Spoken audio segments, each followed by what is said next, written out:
Arvind Kejriwal arrest. Arvind Kejriwal ದೆಹಲಿಯ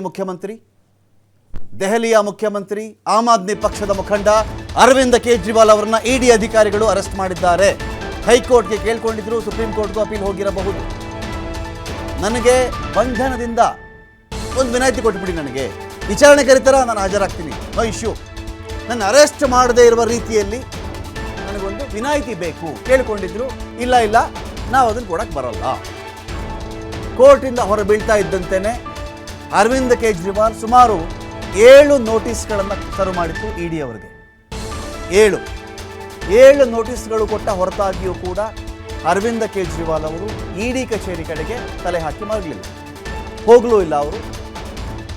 ಈಗ ಅವರನ್ನ ಇಡಿ ಬಂಧಿಸಿದೆ. ಸತತ 2 ಗಂಟೆಗಳ ಕಾಲದ ವಿಚಾರಣೆ ನಂತರದಲ್ಲಿ ಇಡಿ ಜಾರಿ ನಿರ್ದೇಶನಾಲಯ ಎನ್ಫೋರ್ಸ್ಮೆಂಟ್ ಡೈರೆಕ್ಟರೇಟ್ ಅವ್ರನ್ನ ಅರೆಸ್ಟ್ ಮಾಡಿದೆ. ದೆಹಲಿಯ ಮುಖ್ಯಮಂತ್ರಿಯ ಬಂಧನ ಇಡಿ ಅಧಿಕಾರಿಗಳು ಅರೆಸ್ಟ್ ಮಾಡಿದ್ರು.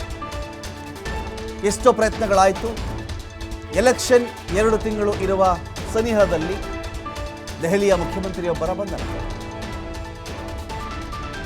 ದಕ್ಷಿಣದಲ್ಲಿ ಇನ್ನೊಬ್ಬರು ಕವಿತಾ ಅವರನ್ನು ಕೂಡ ಅರೆಸ್ಟ್ ಮಾಡಲಾಗಿತ್ತು. ದಕ್ಷಿಣದಿಂದ ಕವಿತಾ, ದೆಹಲಿಯಿಂದ ಕೇಜ್ರಿವಾಲ್. ಸಿಎಂ ದೆಹಲಿಯ ಮುಖ್ಯಮಂತ್ರಿಯೊಬ್ಬರ ಬಂಧನ ಇದೆ. ಅವ್ರನ್ನ ಅರೆಸ್ಟ್ ಮಾಡಿದ್ದಾರೆ 2 ಗಂಟೆಗಳ ಕಾಲದ ವಿಚಾರಣೆ ನಂತರ.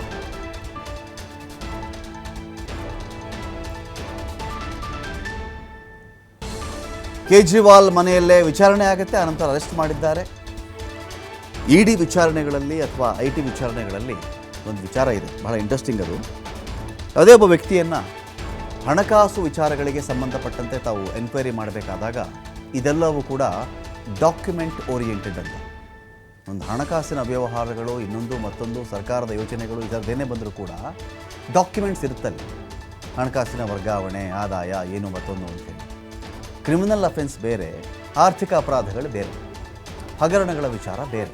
ಈ ಥರದ್ದಿದ್ದಾಗ ಡಾಕ್ಯುಮೆಂಟ್ಸಲ್ಲೇ ಇದ್ದಾಗ, ಡಾಕ್ಯುಮೆಂಟಿಂದ ಅದು ಪ್ರೂವ್ ಆದಾಗ ಶಿಕ್ಷೆ ಆಗಬಹುದಾಗುತ್ತೆ. ಅರೆಸ್ಟ್ ಮಾಡಲೇಬೇಕು ಅನ್ನೋ ಕಂಪಲ್ಷನ್ ಇಲ್ಲ ಅಂತ. ಅದು ಇಡಿ ಅಧಿಕಾರಿಗಳಿಗೆ ಒಂದು ಮನವರಿಕೆ ಆಗಬೇಕು. ಈ ವ್ಯಕ್ತಿ ಅಪ್ಪಿ ನಾವು ಇವನನ್ನು ಆಚೆ ಬಿಟ್ಟುಬಿಟ್ರೆ ಇವನು ದೇಶ ಬಿಟ್ಬಿಟ್ಟು ಹೋಗ್ಬಿಡ್ತಾನೆ, ತಲೆ ಮರೆಸ್ಕೊಂಡು ಹೋಗ್ಬಿಡ್ತಾನೆ ಇವನು, ಹಾಗಾಗಿ ನಮ್ಗೆ ಅರೆಸ್ಟ್ ಮಾಡದೆ ಬೇರೆ ದಾರಿ ಇಲ್ಲ ಎನ್ನುವ ಸನ್ನಿವೇಶದಲ್ಲಿ ಮಾತ್ರ ಇಡಿ ಅರೆಸ್ಟ್ ಮಾಡಬಹುದು ಅಂತ.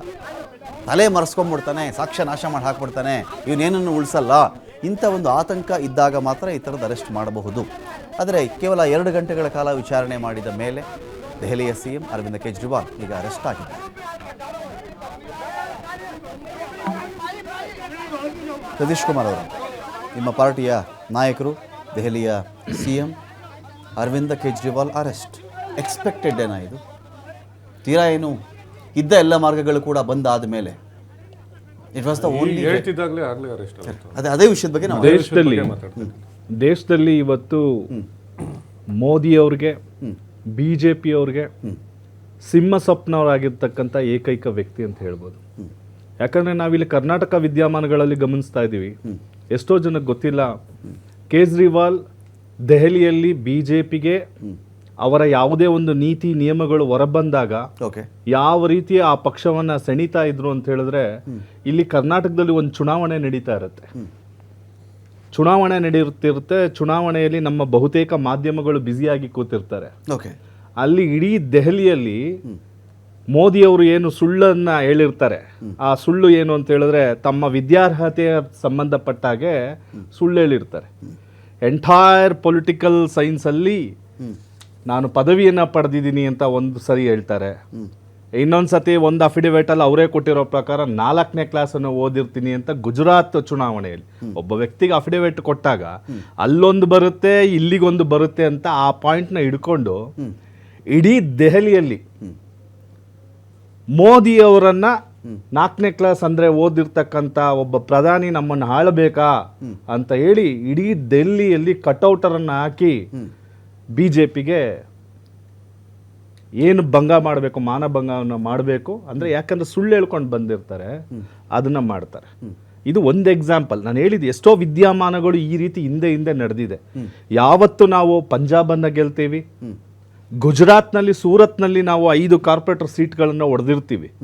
ಆಮ್ ಆದ್ಮಿ ಪಾರ್ಟಿ ಅವರಲ್ವ ಬರೋದಿಲ್ಲ ಬಿಡು, ಯಾಕಂದ್ರೆ ನಾವು ಹೊಸ ರಾಜಕಾರಣವನ್ನ ತಂದಿರ್ತಕ್ಕಂಥದ್ದು. ಯಾಕಂದ್ರೆ ಇವತ್ತು ಪರಂಪರಾನುಗತ ಪಕ್ಷಗಳು ಏನು ರಾಜಕಾರಣ ಮಾಡ್ತಾರೆ, ಇಲ್ಲ ನಮ್ಮ ದೇಶಕ್ಕೆ ಇದು ಯಾವುದು ಸರಿ ಇಲ್ಲ, ಒಳ್ಳೆಯ ಅಭಿವೃದ್ಧಿ ರಾಜಕಾರಣ ಮಾಡಬೇಕು ಅಂತಕ್ಕಂಥ ನಮ್ಮ ಮಾತುಗಳು ಸಾರ್ವಜನಿಕವಾಗಿ ಮತದಾರರಿಗೆ ಇಷ್ಟ ಆಯಿತು. ಅದರಂತೆ ವಿಧಾನಸಭಾ ಚುನಾವಣೆಯಲ್ಲಿ ಅಲ್ಲೂ ಸಹ 5 MLA ಸೀಟನ್ನು ಬಂದ್ಬಿಡ್ತದೆ. ಸೊ ಯಾವಾಗ ಒಂದು ರಾಷ್ಟ್ರೀಯ ಪಕ್ಷದ ಮಾನ್ಯತೆ ಅಲ್ಲಿ ಸಿಗಕ್ಕೆ ಸ್ಟಾರ್ಟ್ ಆಗುತ್ತೆ, BJPನವ್ರಿಗೆ ಇನ್ನೂ ಆತಂಕ ಸ್ಟಾರ್ಟ್ ಆಗುತ್ತೆ. ಯಾಕಂತೇಳಿದ್ರೆ ಈ ಪಕ್ಷ ಹೀಗೆ ಬೆಳೀತಾ ಹೋದರೆ ಮುಂದೆ ನಮ್ಗೆ ಉಳಿಗಾಲ ಇಲ್ಲ.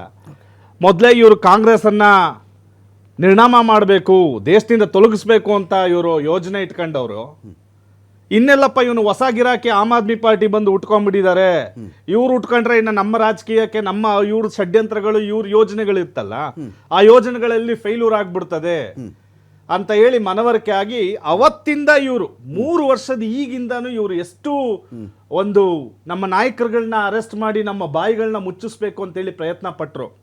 ಮತ್ತೆ ಅಲ್ಲಿ ಡೀಲ್ಗಳು ಬಂದಿದ್ವು. ಏನ್ ಡೀಲು?